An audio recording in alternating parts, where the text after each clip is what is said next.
last one. Got a lot of stuff incoming. Sold some paintings. And just went right home and started ordering astronauts. Oh my God, it's here already.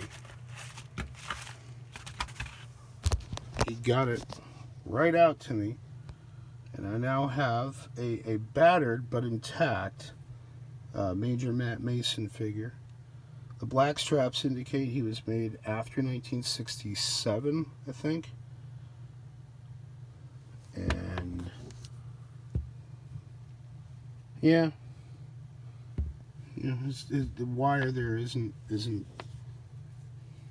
got a broken wire on his. I guess it would be his right leg, which I can live with.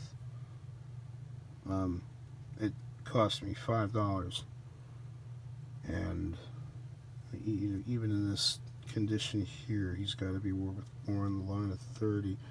Not sure what that is, but I've already ordered him a helmet. Oh yeah, he's got the darker hair too. I'll have to go back. Some guy has a website that walks you through it. He doesn't have the red spots. He's definitely later. And I decided, you know what, for the price, not only did it not matter what condition that it's in, but it gave me a chance to get an approximation of the Major Matt Mason I had when I was a kid. I got mine in probably 1971. I don't think it would have been 1970. 1970 I would have been 3. 1971 I was 4. My dad was like a super nerd, and if it said, you know, 4 years or older, that's what he would have done. So,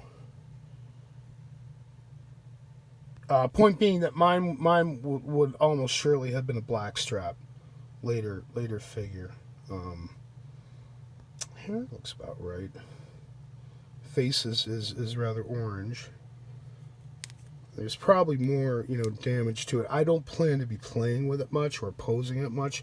I did order him a cat track today and a replacement helmet. And all in all, you know, it's going to come to the $60 that a figure would have cost with a helmet.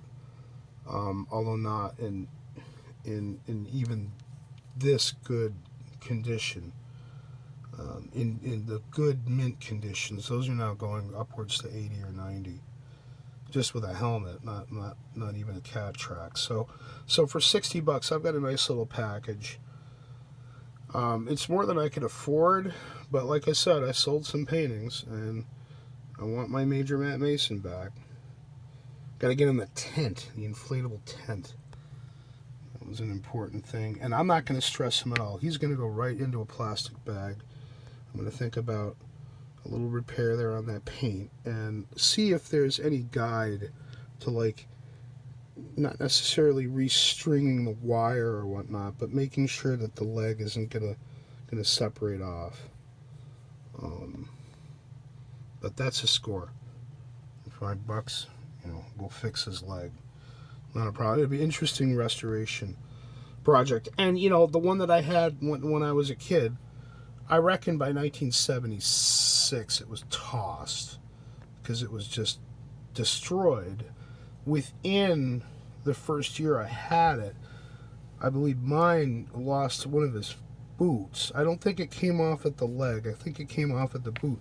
And my dad actually carved him a new boot out of wood and glued it in place. I'm not sure if we ever even painted it black. We might have.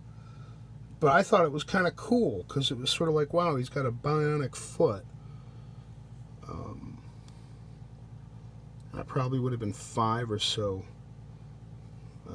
by 1973, Christmas 1973. It was all G.I. Joe in the house, and this stuff was, along with my space bucket set, was, you know, upstairs in the attic, awaiting that moment when they could finally toss it out. My parents lived to dispose of our toys. So, there's a huge hurdle in getting some of them back. I don't even know if I had plans for him as far as an art subject. I guess I will when I figure out if there's a way to secure that leg. which I don't think is that bad. The wire's definitely broken, but there has to be a guide or recommendation of some sort of putty or something I could put around it to reinforce it and just get him to sit up on the cat track. That'll do. Right on.